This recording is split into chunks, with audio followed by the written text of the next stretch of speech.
In Belize, our love for clay pottery goes way back to the ancient Maya civilization. For the Maya, pottery wasn't just practical. It was a powerful cultural and spiritual symbol. They crafted beautifully intricate pieces for cooking, storage, and ceremonies, often decorating them with detailed carvings and meaningful symbols. Victoria Bedran, inspired by this rich history, wanted to connect the past with the present. After studying pottery at university, she came back to Belize with a passion to share her modern techniques and knowledge. She blends the ancient art form with her own contemporary creativity, bringing a fresh twist to this timeless craft. When I went to school in England, that's when I discovered about different media, about collage, clay, plaster molds and glass and all sorts of woodworking, and I went into all of those medias and I found out that clay was best suited for me, and I loved it. I loved how you can work with earth, water, fire, air, like all of the elements of the earth to create one piece. I've always wanted to be an artist, always was into art my whole life. So when I discovered ceramics, I fell in love more with it, and I wanted to bring that to Belize because I never really experienced clay. I know the Mayans and all that stuff do clay, but I wanted to bring like a different part of it here in Belize. I also wanted to be a teacher, so the teaching thing was part of that too. Pottery, like many art forms, offers a therapeutic way to express and reconnect with oneself. For Bedran, pottery became her sanctuary. After realizing the teaching and the typical 9-to-5 grind weren't her calling, she returned to her craft and rediscovered her passion. This sparked the creation of her own business, Cecilia Ceramics, where she could fully embrace her love for pottery and turn it into a thriving creative outlet. You know, sometimes I don't even feel like an entrepreneur. I just feel like I'm somebody doing what they love, and I get paid for it sometimes. Yeah.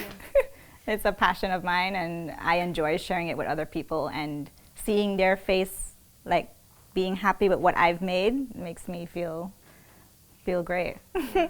It is very therapeutic, sometimes stressful, but mostly therapeutic. Getting a lump of clay and making anything out of your mind that you can do, like it's the possibilities are endless. Even like when you're on the wheel, that motion of spinning and everything in center and you're just in the zone, is sort of relaxing for me. Yeah. The process starts with raw clay, mixed with water to create slip, a thin, sticky mixture. This slip is passed through a sieve to remove any impurities, then spread on a plaster slab to dry slightly, making it easier to handle. Once it reaches the perfect consistency, the clay is wedged, much like kneading dough. Today, we watched as Victoria expertly prepped her clay, working it as if she were kneading a loaf of bread. Next, the clay is shaped on a potter's wheel, with water helping to mold it into the desired form. This is one of the most enjoyable stages, and I even got to try my hand at the wheel. So your clay is sprawling out a little bit, just close it in. Yeah, good. That's really good. And then you want to slow down the wheel at this point.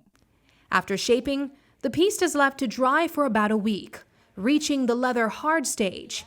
At this point, the clay becomes firm enough for trimming and refining, allowing for additional details like handles or decorative elements to be added, enhancing the piece's final appearance.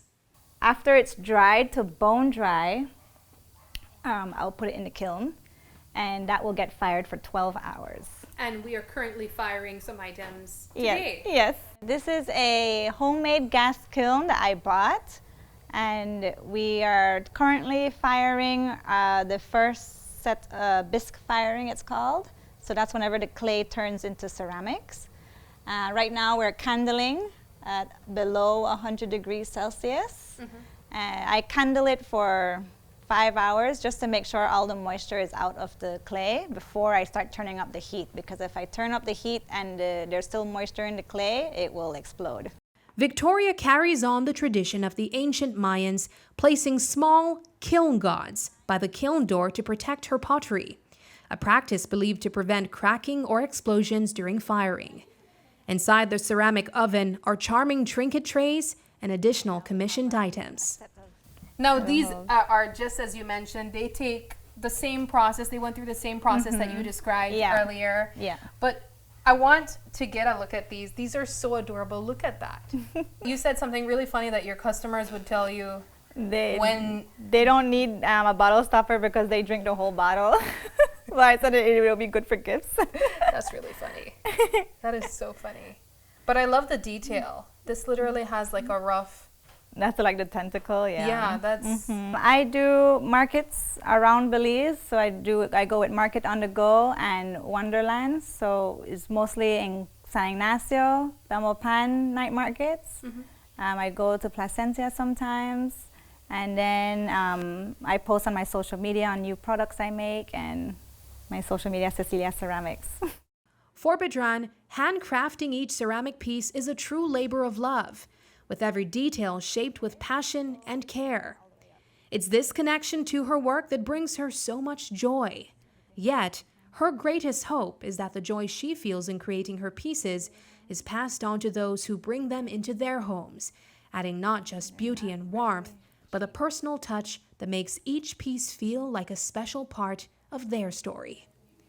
Looking on the bright side, I'm Sabrina Daly.